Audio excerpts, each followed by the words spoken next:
The auditorium lights flickered softly, casting a warm glow on the rows of nervous children clutching their scripts, but among them sat a little girl alone, clutching her costume tighter than anyone else. Her big brown eyes scanned the crowd again and again, but the seat beside her remained empty. That's when she saw here a woman standing at the doorway, holding a folder, clearly not supposed to be there. The little girl's heart raced as she got up, tiptoed toward her, and whispered, "Ma'am, can you pretend to be my mom for the school play?" Those 12 words changed both their lives forever.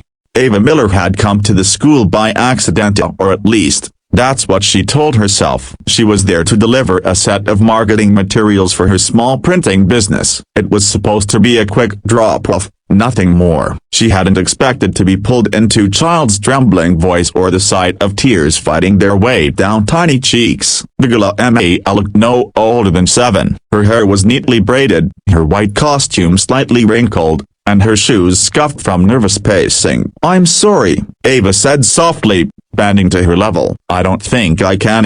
"Please," Emma interrupted, clutching her hand. "My teacher says every kid has to have someone as their parent for the play." "Mania broken bar, my dad's busy again." Ava froze. The desperation in the child's voice struck something deep within her. She'd been that child on sea, the one waiting for someone who never showed up. Before she could think it through, she nodded. "Okay, I'll do it." Emma's eyes lit up like the stage lights behind her. "Really, you'll be my mom?" Ava smiled. "Just for today."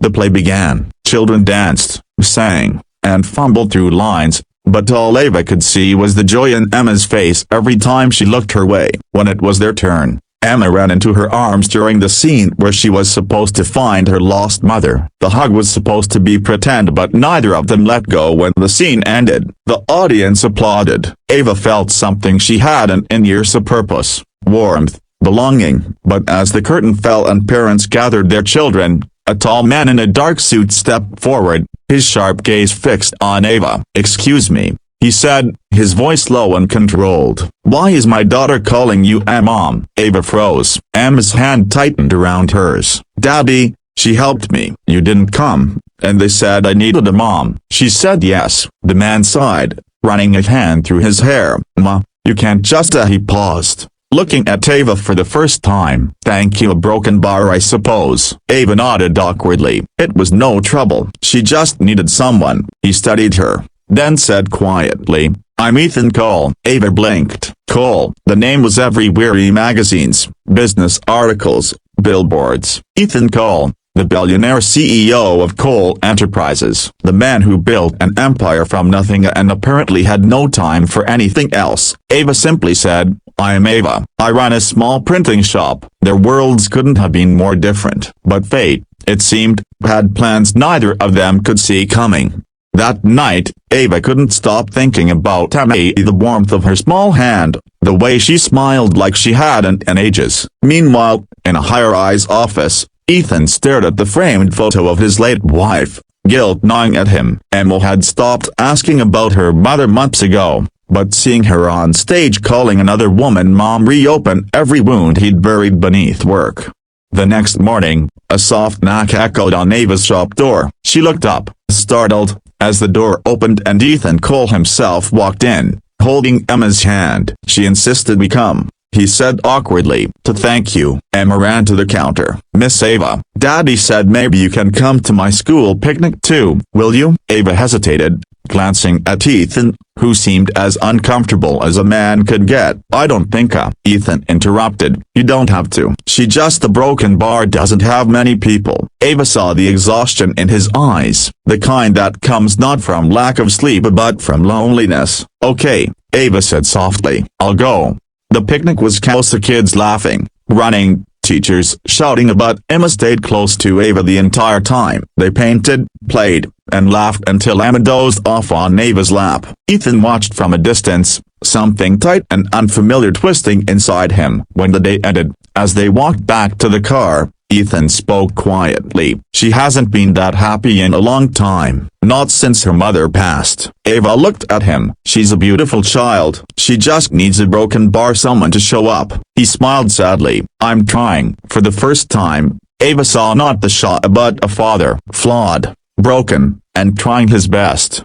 Weeks passed. Emma and Ava became inseparable. Ethan began stopping by Ava's shop more often, sometimes to pick up prints, sometimes just to talk. Slowly, the walls around all three hearts began to soften, but happiness could never come without fear. One afternoon, Ava received a call from the school. Emma had fallen and hurt her leg. Panicked, she rushed to the hospital only to find Ethan already there, pacing like a man losing control. When Emma woke up, she looked at Ava first. Moment broken bar, she whispered weakly. The word made Ethan look up, pain flashing across his face. Later that night, as Emma slept, Ethan sat beside Ava in the waiting room. She called you Mom. I know, Ava whispered. I didn't tell her to. He nodded slowly. She sees something in you, a broken bar, something I couldn't give. Ava's eyes glistened. Ethan, she doesn't need perfection. She just needs love. He looked at her, voice barely audible. And maybe broken bar, so do I.